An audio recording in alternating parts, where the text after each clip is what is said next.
Olá, bom dia, boa tarde, boa noite. Aqui é a Annalise falando da Escócia. Não, mentira, eu estou falando de Estocolmo mesmo. É só porque eu encontrei essa roupa aqui num brechó perto de casa e tô super feliz e empolgada. E não sei porquê, acho que ficou parecendo um look assim meio aristocracia inglesa ou escocesa, ou seja lá o que for. Mas não é sobre isso que eu vou falar não. Hoje eu quero iniciar um tema que muitas pessoas me perguntam sobre como é estudar no exterior. Quais são as formas de se estudar no exterior? O que eu posso dizer? Existem várias. Eu, pessoalmente, participei, eu tive a oportunidade de estudar no exterior de duas formas. Como intercambista de idiomas, então quando eu estudei francês em Paris e quando eu estudei inglês em Dublin, e depois o meu mestrado que foi feito aqui em Estocolmo. Se você quiser que eu faça um vídeo sobre como foi o meu mestrado aqui na Suécia, deixa aí nos comentários, porque vale a pena fazer um vídeo. É muita informação, como funciona o sistema educacional aqui na Suécia, é bastante particular, como são as aulas e também quais foram as minhas impressões sobre o mestrado aqui na Suécia, aqui em Estocolmo. Posso fazer um vídeo sobre isso.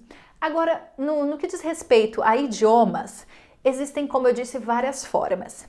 A forma que eu estudei foi só o curso de idiomas. Então, eu não fui trabalhar nem na França, nem na Irlanda. Eu fui apenas estudar. E eu estudei por apenas 4 semanas. Por quê? Na época, eu estava fazendo a minha graduação, o meu bacharelado em Relações Internacionais, e eu não queria parar a faculdade, trancar a faculdade, só para fazer um curso de idiomas. Eu já estudava em São Paulo, fazia cursos na CNA, na Wizard, depois na Aliança Francesa, 2 vezes por semana, e estudava em casa. Então o meu objetivo era realmente aprimorar o idioma, lapidar, assim, pegar um pouco mais de fluência, conseguir falar um pouco mais naturalmente, que eu não tivesse que ficar pensando muito para falar no idioma. Então, por isso que para mim o programa de intercâmbio de 4 semanas, curso intensivo, de segunda a sexta-feira, foi perfeito. Financeiramente falando, coube no meu bolso, porque, claro, quanto mais tempo você fica, mais caro sai. E eu achei o tempo ideal, 4 semanas, um mês. Cheguei um pouquinho antes para poder viajar um pouco, conhecer, e deu certinho, né? Nas férias de dezembro, janeiro. Problema é que era inverno, né? Tanto na França quanto na Irlanda.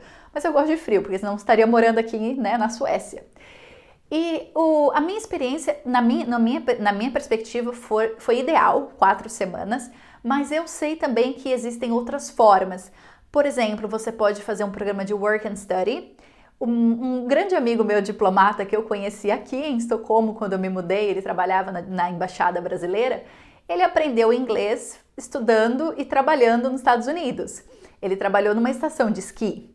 Tenho grandes amigas que vieram para a Suécia trabalhar como au pair, como babá. Moravam numa família sueca, mas no caso aprenderam o sueco, né? Então elas vieram já falando inglês, cuidavam das crianças, cuidavam um pouco da casa e aprendiam o sueco. E muitas ficaram na Suécia, outras foram para a Noruega, para a Dinamarca. Então, trabalhar e estudar pode ser uma porta de entrada para você numa certa sociedade, num certo país.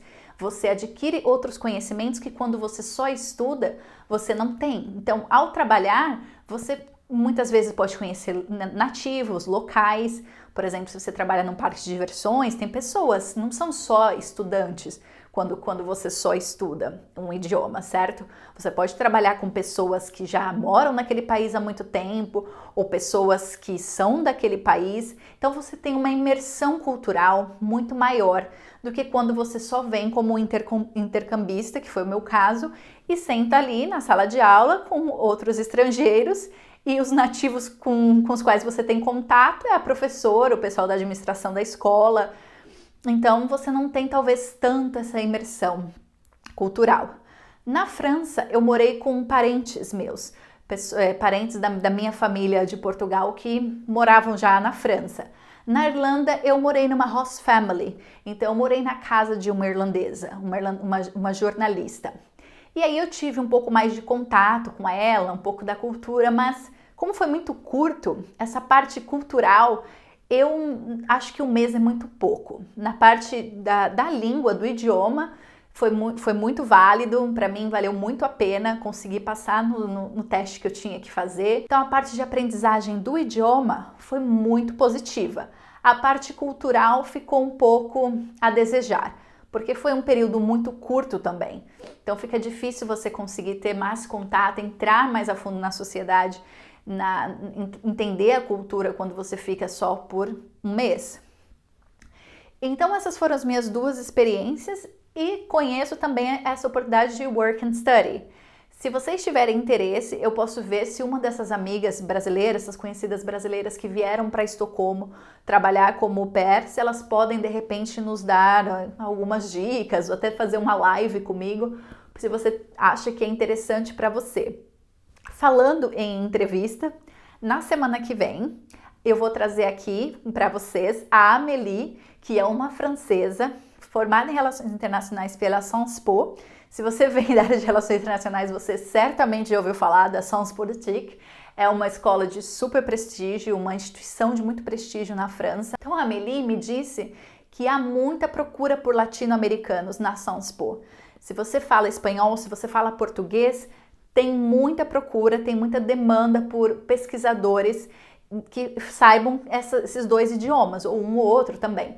Então a Amélie vai aqui, vai fazer um bate-papo com a gente, vai discutir como que foi a experiência dela. Ela fez um mestrado na Sciences Po, então ela fez o bacharelado e o mestrado e veio como intercambista aqui para a Suécia. Gostou e agora se mudou para cá de vez. Ela fez um intercâmbio na Universidade de Uppsala, que é uma universidade no norte da Suécia e que é super tradicional em peacekeeping and Peace Studies. Então ela veio da Sciences Po e estudou um ano em Uppsala, através do Erasmus, que é uma outra forma também que algumas pessoas têm de estudar fora. Algumas universidades têm essa possibilidade de você fazer um semestre fora, um semestre numa outra universidade e não ter de trancar a sua universidade, né? Então você estuda um semestre numa outra universidade, num outro país. Quando você volta, você continua a sua graduação normalmente. A minha universidade, infelizmente, não tinha essa opção, mas eu sei que existe. Eu gostaria de saber se vocês têm alguma dúvida, alguma pergunta específica para a Amélie. Por favor, me envie até segunda-feira. É melhor me enviar ou por e-mail ou pelo meu Instagram, se vocês já me seguem lá no Insta, é Annalice Martinson.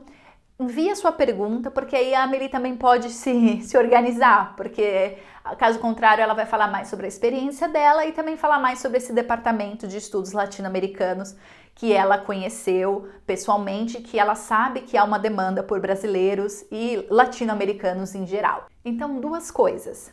Se você quer que eu faça um vídeo falando sobre como foi o meu mestrado aqui na Suécia, escreva nos comentários. Se você tem alguma pergunta para a Amélie, envie a sua pergunta por e-mail ou através do direct do Instagram. Até segunda-feira. O vídeo provavelmente vai estar disponível na quinta-feira da semana que vem. Muito obrigada e até a próxima!